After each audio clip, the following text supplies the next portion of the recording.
الف لام میم ذلك الكتاب لا ريب فيه هدى للمتقين الذين يؤمنون بالغيب ويقيمون الصلاة ومما رزقناهم ينفقون. دا سورة البقرة دین وړاندې سورت هغه سورة الفاتحه هغه اختتام پذیر شو. اوس یو نوې سورت شروع کیږي. د دې سورة البقره د مخکې سورت سره ربط او تعلق هغه دا شو. په دې مخکې سورة الفاتحه کې مونږ سوال کو د الله نه چې اے الله اهدنا الصراط المستقیم مونږ ته نیغ لاره وښایه. نو نیغ لاره کومه ده؟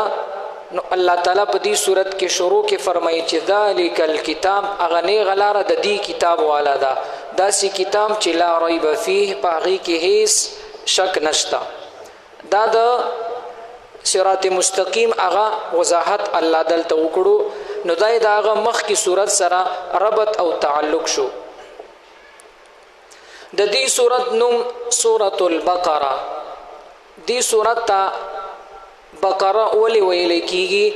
دا ورته ځکه ویل کیږي چې په دې صورت کې وروسته د بقرې هغه ذکر را روان دی. بقره دا غوا ته وی او وروسته به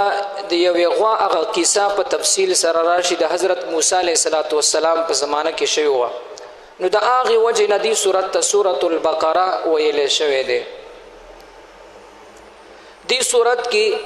286 آیتونه دي، 286 آیتونه دي او دا صورت په ټول قرآن کې هغه لوی صورت دی. د ټولو صورتونو نه هغه لوی صورت دی او دا صورت مدنی صورت دی. مدنی صورت می تاسو ته واضح کړو چې د نبی له صلوات والسلام د هجرت نه بعد کوم صورت نازل شوی هغه ته مدنی صورت وایي. د دې صورت ډیر زیات فضایل راغلي دي. یو فضیلت خو دا دی نبی له صلوات والسلام فرمای په کم کور کې چې سورة البقره تلاوت کیږي په هغه کور کې شیطان خپل کور نشي جوړولې او په هغه کور کې شیطان خپل جال نشي جوړولې. مطلب څه اثر به دغه شیطان په کور کې وي خو مستقل به نه پاتې کیږي. نو په کم کور کې چې سورة البقره تلاوت کیږي نو د هغه کور نه شیطانان تختی. دیو جنا علماء لیکلي دي کم کور کې چې اکثر جنات وي او يرول کوي یا زنانه یا ماشومان یا د شپې يرول کوي نو په هغه کور کې دی روزانه د سورة البقره هغه ختم شروع شي 41 دن یو سلويخ ورځې د په هغه کور کې روزانه د سورة البقره یو ځل تلاوت کیږي نو په هغه کور کې به اک جنات چې کم هغه شیطانان جنات او تنگول کوي نو هغه په هغه کور نه تختی. دا د سورة البقره هغه قوت او طاقت ته دین علاوه صرف د سورة البقره تلاوت کورونه کې ګوره لازمي نه دی. روزانه د قران مجید تلاوت کول پکار دی. ګوري یو بل روایت راځي نبی له صلوات و سلام فرمای په ټولو کورونو کې سپیرو کور او د الله نه خوخترین کور اک کور دی چې په کم کور کې د الله د کلام د قران مجید تلاوت نه کیږي نو دا ډیر سپیرو کور دی ته نبی له سلام ویلي دي چې د الله د کلام وی به د مسلمان کور وی به د یو مسلمان او د مؤمن کور او داغه په کور کې به د الله د کلام تلاوت نه کیږي نو یقینا دا ډیر لوی سپیرو کور دی. نو د دې سوره بقره دا فضایل راغلي دي په ټول قران مجید کې هغه لوی سورته ده. د دې سورت په شروع کې الف لام میم حروف مقطعات راغلي دي. دا لکشان په دې ځان پوي کی په قرآن مجید کې بعضی سورتونو په شروع کې داسې الفاظ او کلمات الله را وړي دي چې د هغه معنی اچا ته معلومه نه ده او هغه ویل کېږي بل انداز سره. دا د سینې شویل چې علم یا علام د سینې شویل دا بزان ځان لوي الف لام میم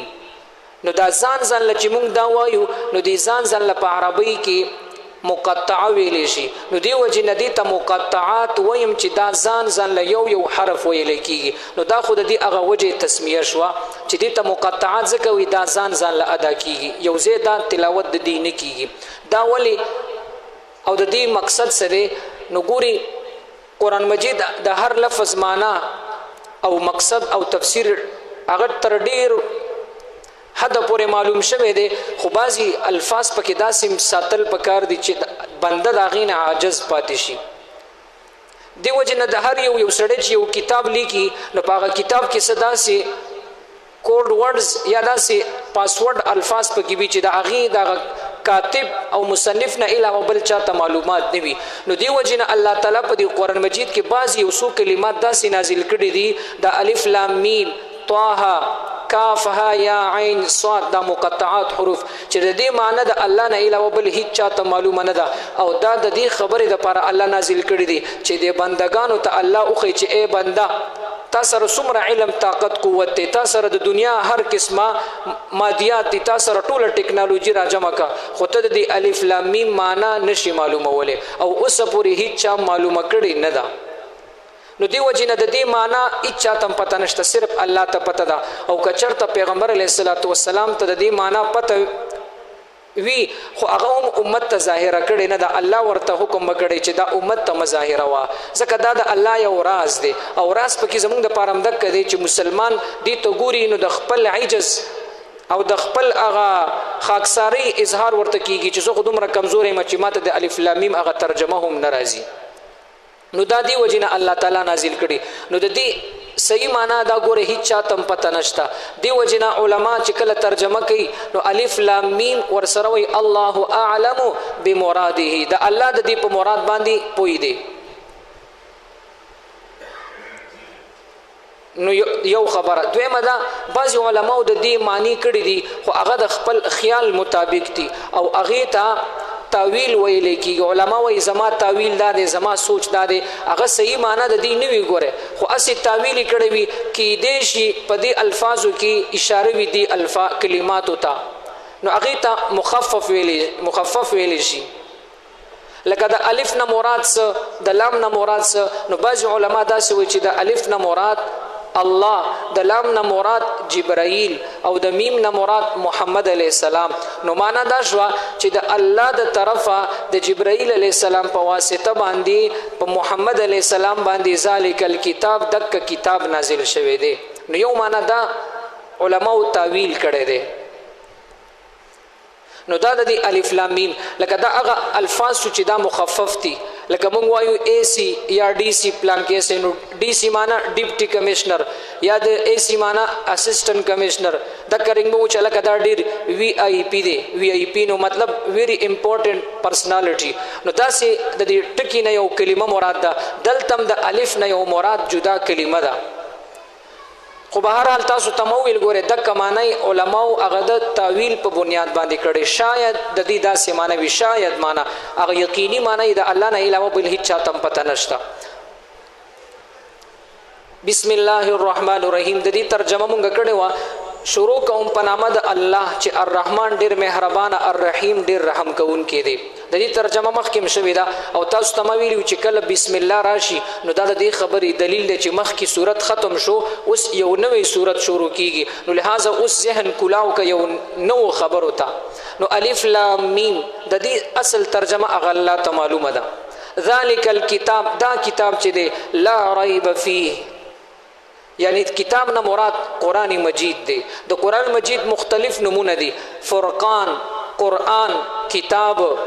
نو دا یو څو نمونه د دې باره کې راغلي نو دا کتاب چې دی لا ریب فیه شک نشته فیه په دې کتاب کې دا داسې کتاب دی چې الله وی په دې کې شک نشته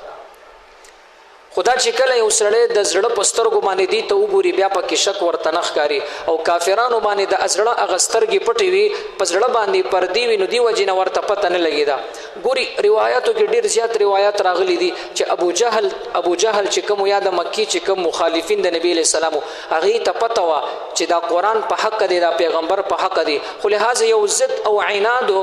نو په زړه باندې هغه پردې د غفلت پر دی وي د مخالفت د ضد عناد د بغض نو دی وجنه د نبی علیہ السلام هغه دعوت نه قبولول ورنه روایتو کې راځي چې ابو جهل بد شپې کله کله د نبی علیہ السلام تلاوت واوریدل نو په لار کې چې روان شون یو بل مشر پیراله اغم د نبی علیہ السلام تلاوت ته وګی خو هغه د بل طرف وګی خو نو یو بل سره مخامخ شو خو په د ورځې چې ملاقات وکړو نو یو بل تی ویل تا د شپې ال تسکول د نبی علیہ السلام کمرې خواته ورته وی تاسو کول نو په خپل ویل یو بل ته حل وای خو ګوره خلک ته نه خبر وای ولی د نبی علیہ السلام چې کم تلاوت کې وای دا خو ډیر ناشنا کلام دی او موږ له تر شپې تر هغه وخت پرې خوب ناراضي چې د نبی علیہ السلام نه تلاوت وانورو نو دی هغه کافرانو تم پته و چې دا قران مجید دا په حق دی خو به هر حال دا د سړی انسان لا پکار دی مسلمان نه چې د زړه په غوګونی واوري نو دا ډیر زیات اثر کوي ګوري فوزیل ابن عیاض یو لوی بزرگ تیر شوی دی خو د بزرګۍ نه وړاندې دا ګوري ډیر لوی ډاکومو ډیر لوی غلو دومره خطرناک غلو چې د په علاقه باندې به خلک تیریدل نو شپې ته به نه ایسارېدل او دا به ویل چې اسنه فوزیل ابن عیاض مخې ته راونوځي او هغه زمونږ د قافله لوټ نه کړي زمونږ نه مال حال دارانه وانخلي او دا بیا ورسته الله یو لوی بزرګ ګرځول نو دا یو ځل خپل واقعي وای چې ما څنګه د خپل غلط لارې پرې خوستلې صحیح طرف ته راوختم دا وی دا په یو جنۍ باندې عاشقو نو وای زه په یو جنۍ باندې عاشق ما نو زه کله کله د هغې کور ته اوختم نو یو ځل د هغې کور ته اوختلم نو د یو کور نه مې د تلاوت آواز واورېدله د سورة الحج آیت ولسمه سپاره کې براشي الم یأن للذین آمنوا ان تخشع قلوبهم لذکر الله نو دا وایي زه په دې دیوال ناستم نو دا آیتونه مې واورېدل پخوا خو به کچا کچا کورونه د خټو کورونه به نو اواز به د شپې ډېر لرې لرې پورې تلو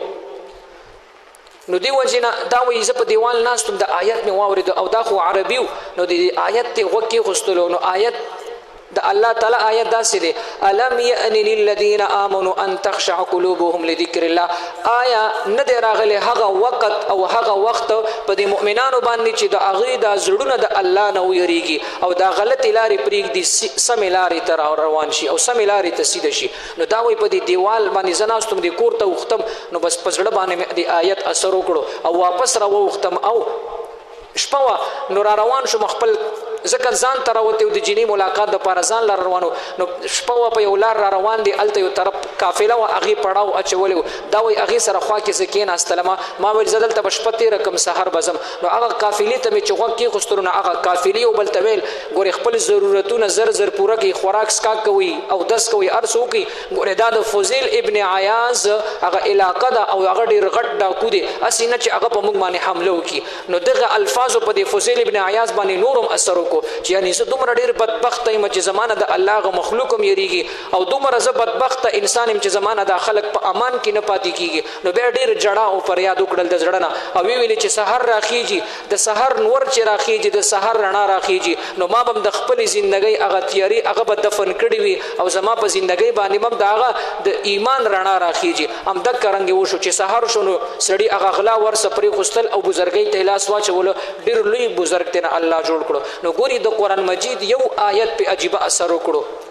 نو موږ ته ټول قرآن مجید تلاوت کیږي خو زموږ په زړه باندې چېرته اثر ونه شو زموږ مسلمان دروغ پرې نه خوستل زموږ مسلمان غیبت پرې نه خوستلو زموږ مسلمان یو ورور د بل ورور خپې وال پرې نه خوستل زموږ مسلمان په دکان کې هغه دوکه پرې نه خوستله په ګاټ ته هغه دروغ ویل پرې نه خوستل نو دا څنګه مسلمان دی نو به هر حال ځکه خو موږ هغه رسوایۍ سره مخامخ شوي یو کله چې قرآن ته سړی په زړه کې ځای ورکړي ګوري ناشنا درجه الله ورکړي دغه رنګ یو بله واقع علماء لیکلې ده یو درې نوجوانانو چې هغه په قرآن باندې ډېر زیات مین و د قرآن مجید تلاوت په ډېر زیات کولو او ټول عمر د جهاد په لاره کې تیر کړی نو هغې به د روم طرف ته حملې کولې او دا کافرانې مثال دومره پریشانه کړي چې هر وخت به یو درې تکړه نوجوان خو هغه چې کافر ته نه په کور کې تنګ نوجوان خو هغه چې په خپل ملک باندې نه کافر تنګ چې دا مسلمان څنګه مسلمان دی موږ آرام ته نه پرېږدي نن د نن سبا زمانې نوجوان خو نو دا درې نوجوانانو کافران ته نه ډېر زیات تنګ نو هغه بادشاه یو ځل ویلي ډېر زیاته نفري برابره کړله چې دا نوجوانان مونږ ژوندي ونیسو او دې له سزا ورکو او داسې سزا وله ورکو چې خلکو ته د عبرت هغه نشانه وګرځي نو بهر حال دا نوجوانانو د شپې به تلاوت کوله شپه به الله ته ولاړو او د ورځې به جهادونه کول نو دوی به چې په لاره باندې روانو د قرآن مجید تلاوت به یې کوله او نن سبا مسلمان چې په لاره باندې روان وي یا خو په خوله باندې سندره وي یا څوک سوی او کدا نه نو کم از کم دا خو کولی شي چې په غوږ کې هنډپري ورکړي یاره زما ډېر لرې سفر روان دی نو هنډپري ولګوي یا داسې نورې ویډیوګانې بجانې ګوري چې زما دا سفر لنډ شي حالانکه مسلمان خو هغه و چې جهاد طرف ته روانو یو لوی سفر ته روانو نو د قرآن مجید تلاوت به یې کولو نو هغه سره به الله امداد هم کولو نو دغه نوجوانان دی بادشاه ډېره زیاته نفري برابره کړله او دی ژوندي ونیول یو ځل ولا په لاس ورغلل نو وینیول اول ورته بادشاه ویلي چې ستاسو نه موږ ډېر زیات تنګ یو او تاسو خو زموږ هغه ټوله ملک او خلق تباہ و برباد کړل خو به هر حال تاسو لزه یو چانس در کوم هغه په دې شرط باندې که زمونږ دین قبول کړي عیسایو دا زمونږ عیسایت قبول کړي او دا قرآن مجید چې کم تاسو په ایمان راوړی او تلاوت کوي دا پرېږدي زمونږ د انجیل تلاوت شروع کړي دغه نوجوانان ورته وایي ای بادشاه زمونږ خدا یو وجود دی که زمونږ سل وجودونه هم شي که نه او ته په موږ باندې څومره ظلم وکړي او زمونږ د وجودونه ټول قتل کړي نو موږ به بیا هم د خپل قرآن پرې نږدو او موږ به خپل ایمان پرې نږدو موږ به د نبی علیه الصلاة والسلام سره مینه محبت دا پرې خستلو ته تیار نه یو نو دومره ایمان او قرآن په زړه کې ځای کړو نو به هر حال دی بادشاه ته پته ولګېدله چې دا خو د ایمان نه وړي نو داسې کار یې وکړو فوجیانو ته حکم وکړو چې سبا ټول خلک راغونډ کړي او د سمندر په غاړه باندې دا درې واړه ودروي او د یو نه سر کټ کوي او د خلکو ته ښایي چې دا هغه مسلمانان دي چې تاسو تېنه تنګ وي او مونږ دا ګیر کړي دي او دا وګورئ د نن نه بعد به تاسو تنګېږئ نه د نن نه بعد به تاسو ته امن میلاویږي نو دا خبره یې کوله نو د خپل فوج ته حکم وکړو نو ټول خلک سبا راغونډ شو چې راغونډ شو د سمندر په غاړه باندې ودرول نو د یو نه یې سر کټ کړه د یو نه چې سر کټ کړه نو خامخا چې مثال یو سړی مرګ په سترګو باندې ویني په زړه کې یاره راځي نو هغه دوه چې وو په هغې رنګ لږ زیړ شو او ویرېدل نو چې کله یې د یو نه سر کټ کړه دا یې د سمندر ته لړه کړلو او د خلکو آواز وکړو د فوجي چې د بادشاه په حکم باندې دی دا آواز وکړو چې ای خلکو دا اکه مسلمانان دي اکه نوجوانان دي چې تاسو په نه د ورځې او د شپې په امن کې نه وي د شپې خوبونه ستاسو حرام کړي د نن نه بعد به تاسو په آرام او سکون سره خوب کوئ نو دغه آواز یې وکړو دا سر یې د سمندر ته لړه کړله چې لړه کړله د هغه دوو ملګرو نمبر چې رالو نو اکه دوو ملګرو رنګ زیړو خامخا سړی یریږي انساني یره خو انسان سره وي نو چې کله